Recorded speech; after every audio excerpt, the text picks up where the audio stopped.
Students, good morning. Today I am going to explain the introduction of second chapter from Flamingo, Lost a Spring, a story of a stolen childhood by Anees जंग। बहुत ही important lesson है ये भी। अनीस जंग की एक reportage है, lost a spring, a story of a stolen childhood. Anees Jung Indian writer हैं जिनका जन्म 1964 में राउरकेला में हुई थी। इनका बचपन और किशोरावस्था मैक्सिमम जो है वो हैदराबाद में भी थी और इन्होंने एजुकेशन संयुक्त राज्य अमेरिका से ली। इनके बोथ पेरेंट्स, माता पिता दोनों लेखक और लेखिका थे। लिखने की कला इनको अनीस जंग को विरासत में भी मिली थी। इस लेसन में lost the spring, a story of a stolen childhood में अनीस जंग ने मेनली चाइल्ड लेबर को फोकस की है। दो पार्ट में बांट करके सबसे पहले हम लोग टाइटल का जस्टिफिकेशन देखें। Lost the spring, a story of a stolen childhood, खोया हुआ बसंत, चुराए हुए बचपन की कहानियां। टाइटल से ही स्पष्ट है ये चाइल्ड लेबर के बारे में हाईलाइट की है इसमें। अब यहां पर हम लोग सबसे पहले इसके टाइटल को जस्टिफाई करें। A spring season is said to be the king of all season. सबसे पहले मैं जस्टिफिकेशन ऑफ टाइटल कर रहा हूं। जस्टिफिकेशन ऑफ टाइटल को मैं जस्टिफाई कर रहा हूं। A spring season is said to be the king of all season. A spring season is said to be the king of all seasons. बसंत ऋतु को ऋतुओं का राजा कहा जाता है। A spring season is said to be the king of all seasons, but it is useless for the poor। लेकिन गरीबों के जिंदगी में कोई बसंत ऋतु नहीं आती। बसंत की मादकता, उसकी रंगीनियां या उसकी खूबसूरती केवल उसी को अच्छी लगती जिसका पेट पहले से भरा हुआ। जो भूख के दर्द से तड़प रहा हो उसके जीवन में कोई बसंत ऋतु नहीं होते। बसंत ऋतु के कोई अर्थ नहीं होते, यूजलेस होते हैं। 3 तरह की आग होती जिसे सबसे पावरफुल आग मानी जाती है। आप लोगों ने पढ़ा होगा, सबसे पहली पावरफुल आग होती है जो जंगल में लगती, उसको बोलते हैं दावानल। दावानल ये फॉरेस्ट फायर होता है, बहुत ही खतरनाक आग होती है ये फॉरेस्ट फायर। दूसरी आग लगती है समुद्र में। समुद्र की आग जो है वो पहली आग जो बता रहे हैं दावानल, फॉरेस्ट फायर इसको कहते हैं, बहुत ही खतरनाक होती। दूसरी आग जो समुद्र में लगती है इससे भी ज्यादा खतरनाक होती है, उसको बोलते हैं बड़वानल। ये सी फायर होती है, सी फायर। और तीसरी आग ये दोनों से खतरनाक होती है, उसको जठराग्नि कहते हैं। जठराग्नि ये एस्टॉमिक फायर है, एस्टॉमिक फायर। तो जो जठराग्नि की पीड़ा से ग्रसित, जो भूख के दर्द से तड़प रहा हो उसके जीवन में कोई बसंत ऋतु नहीं आती। तो spring season is said to be the king of all season, but it is useless for the poor. Similarly, ठीक इसी प्रकार से, similarly childhood is the glorious period of life। बचपन जीवन का सबसे सुनहरा क्षण होता है। glorious period of life, but utter poverty and tradition means परंपरा, poverty गरीबी, tradition a snatch और steal, चुरा लेना, steal the playful childhood of the weaker section of society, weaker section of society। ठीक उसी प्रकार से बचपन जीवन का सबसे सुनहरा क्षण होता है, लेकिन गरीबी और परंपरा ये मिलकर गरीब बच्चों के खेलने कूदने के बचपन को उनसे छीन लेती है। क्या आप कभी इमेजिन किए हैं, आपको इतने छोटे छोटे बच्चे हर हाईवे पर चलने वाले होटल ढाबा या शहरों में भी आपको इतने छोटे छोटे बच्चे होटल में कप प्लेट धोते हुए मिल जाएंगे। आप इमेजिन कीजिए कि अगर वे बच्चे अपने उम्र के बच्चों को प्लेग्राउंड में खेलते हुए या स्कूल बैग लेकर स्कूल जाते हुए देखते होंगे, तो क्या उनके मन में खेलने और पढ़ने की इच्छा नहीं आती होगी? ऑफ कोर्स आती है। लेकिन उनका क्या दोष है? केवल यही ना कि वो गरीब के घर में जन्म लिए, तो किसी के गरीब होने से उसकी भावनाएं गरीब नहीं होती, उसके खून गरीब नहीं होते, लेकिन यह गरीबी और परंपरा दोनों मिलकर उन गरीब बच्चों के खेलने कूदने के बचपन को छीन लेते हैं।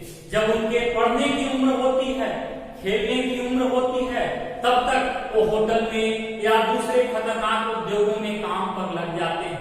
इस लेसन में दो एग्जाम्पल, वो तो केवल एग्जाम्पल मात्र हैं।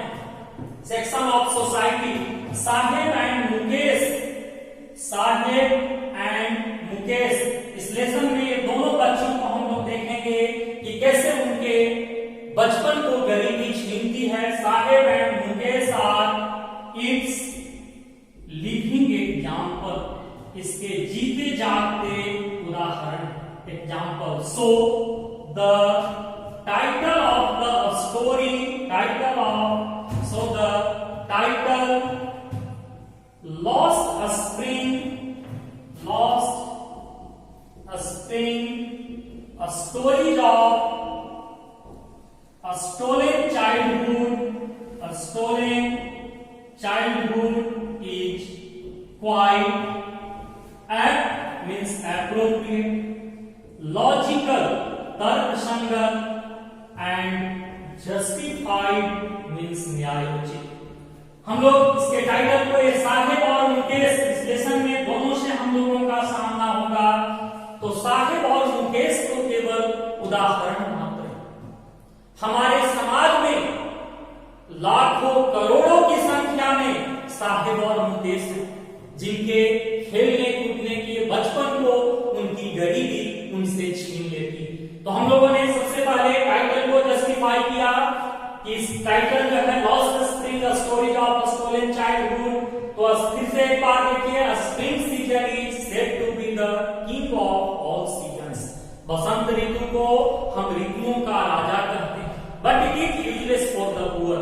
लेकिन गरीबों के लिए यूजलेस है, गरीबों के जिंदगी में कोई बसंत ऋतु नहीं आते। सिमिलरली, ठीक उसी प्रकार से childhood is the glorious period of life, but poverty and tradition snatch or steal the playful childhood of the weaker section of society. Sahib and Mukesh are its living example. That's why the title of the story, Lost the Spring, a story of a stolen childhood, is quite apt, logical and justified. दो part में बांट करके इसको लिखी है इस report को अनिश जंग। पहले पार्ट में अब हम लोग देखेंगे, पार्ट 1 जो है वो हम लोग चलेंगे सीमापुरी, जो दिल्ली से सटा हुआ इलाका है सीमापुरी, जहां की स्टोरी को रिप्रेजेंट करेगा साहिब। समटाइम्स पार्ट 1 जो है इसका, पार्ट 1,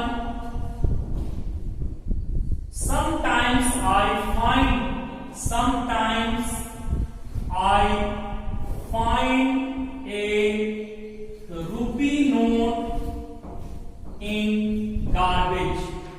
कभी कभी मुझे कचरे के ढेर से 1 रुपए का नोट मिल जाता है। यह स्टेटमेंट है साहिब का।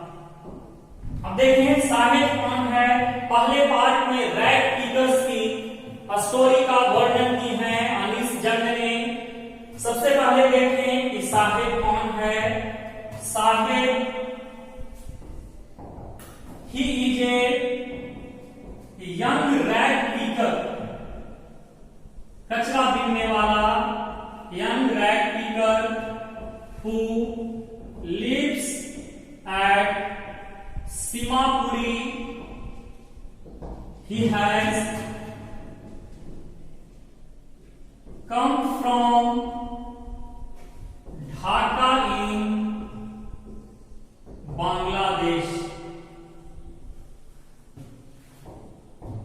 His full name is Sahibe Alam, which means the Lord of Universe, but Sahib does not know the meaning of his name. पहले पार्ट में हम लोग चलेंगे सीमापुरी, जहां के कचरा बीनने वाले बच्चों की कहानी को रिप्रेजेंट करता है साहिब। कभी कभी कचरे के ढेर में मुझे 1 रुपए के नोट मिल जाते हैं। यह स्टेटमेंट साहिब का है। साहिब एक यंग रैग पिकर है, छोटा बच्चा है जो अपने लिवलीहुड को अर्न करने के लिए क्या करता है, कचरा बीनता है। वो कहां का रहने वाला है, रियली में वो ढाका बांग्लादेश, लेकिन अभी वो कहां रहता है, सीमापुरी में। साहिब का पूरा नाम है साहिबे आलम। देखिए कितनी बड़ी विडंबना। नाम का अर्थ है संसार का मालिक और काम कचरा बीनना। नियति का क्रूर मजाक। साहिब बेचारा अपने नाम का अर्थ तक नहीं जानता।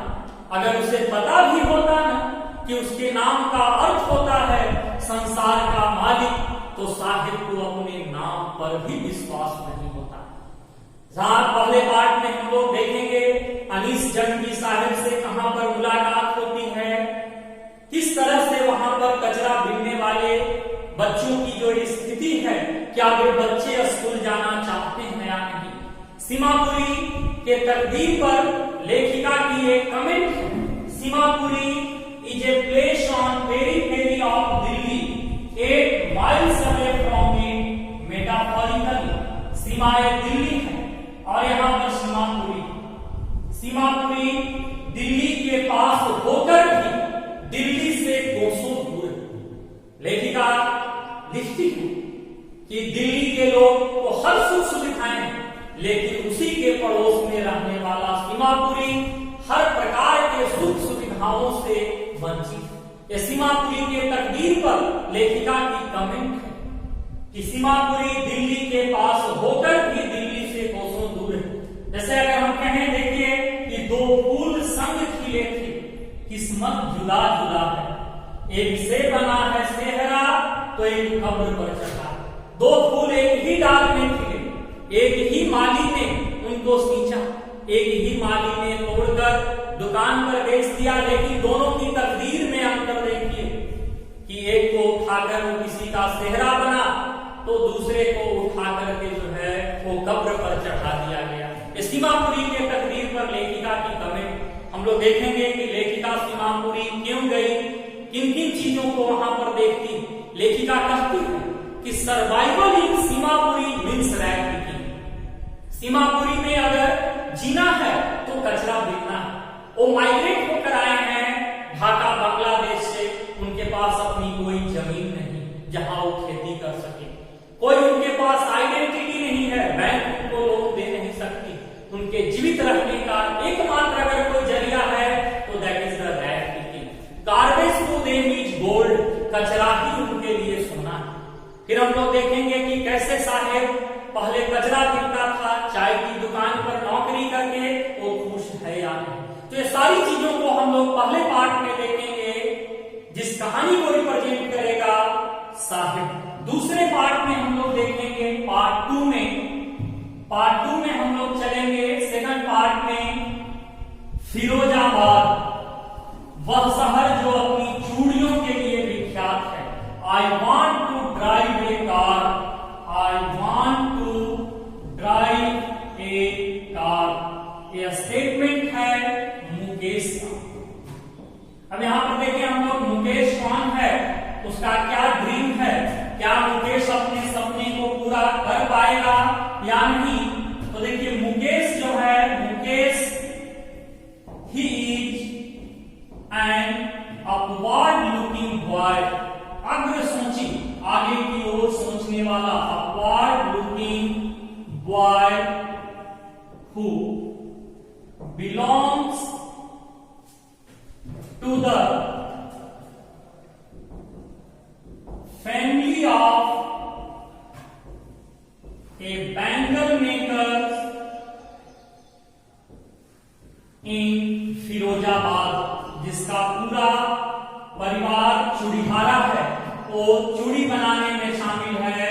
Bangle makers in Firozabad, whose entire family is involved in making bangles, जिसका पूरा परिवार चूड़ी बनाने में शामिल है, making bangles,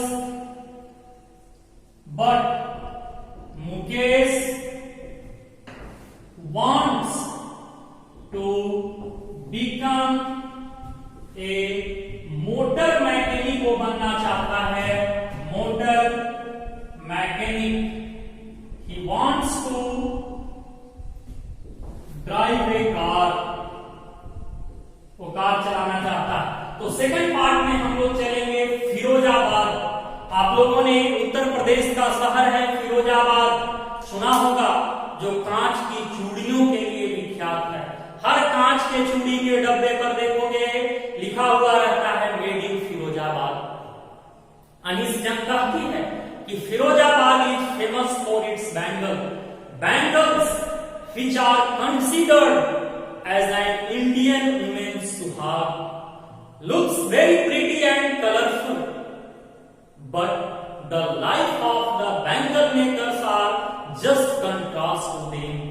कांच की चूड़ियां जिसे भारतीय नारियों के सुहाग की प्रतीक मानी जाती है, देखने में बहुत ही खूबसूरत और रंग बिरंगी होती है, लेकिन उसे बनाने वाले की जिंदगी उतनी ही बदसूरत होती। इतने छोटे छोटे बच्चे कांच की चूड़ियों को पर पॉलिश चढ़ाते हैं, बनाते हैं गर्भवतियों के सामने, और 18 वर्ष की उम्र पूरने से पहले ही, एडल्ट होने से पहले ही उसमें मैक्सिमम बच्चे लॉस देयर आईसाइट, अपनी आंखों की रोशनी खो देते हैं। जब दुनिया देखने के लायक होती तब तक उनके आंखों की रोशनी चली जाती। फिरोजाबाद के उस चूड़ीहारों की दर्द भरी कहानी को हम मुकेश की जुबानी सुनेंगे। तो जब हम लोग सेकंड पार्ट में फिरोजाबाद चलेंगे तो सबसे पहले देखेंगे मुकेश के सपने। क्या करना होगा मुकेश को अपने सपने को साकार करने के लिए। देन आफ्टर हम लोग मिलेंगे मुकेश की दादी मां से, सबसे पहले उससे पहले मिलेंगे उसकी भाभी से। ये परंपरा पर भी चोट है कि आज भी गरीबों के घर लड़कियों की शादियां बहुत कम उम्र में कर दी जाती। हम लोग देखेंगे इस लेसन में कि मुकेश की भाभी बहुत कम उम्र की, लेकिन वो घर की डॉक्टर इल्ला बनी हुई, जिसके ऊपर पूरे परिवार की जिम्मेवारी। देन आफ्टर हम लोग मिलेंगे मुकेश की दादी मां से।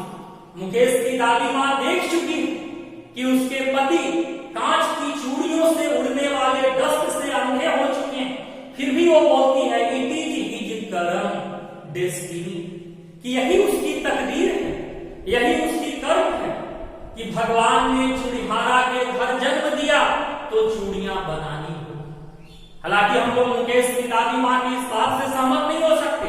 We know that man is the maker of his own destiny. हम जानते हैं कि मनुष्य अपने भाग्य का निर्माता स्वयं होता है। ये कोई मतलब नहीं हुआ कि भगवान ने चूड़ीहारा के घर जन्म दिया तो जिंदगी भर चूड़ियां ही बनाए, मोची के घर जन्म दिया तो जूता सिले। लेकिन यही परंपरा है जो पहले मैं बताया कि फिर हम लोग देखेंगे कि समय के साथ फिरोजाबाद शहर में कुछ भी नहीं बदला। ये सारी चीजों को हम लोग सेकंड पार्ट में देखेंगे। अब हम लोग लेसन को एक एक पैराग्राफ से जितने भी इंपॉर्टेंट क्वेश्चन एराइज होंगे उसको लाइन बाय लाइन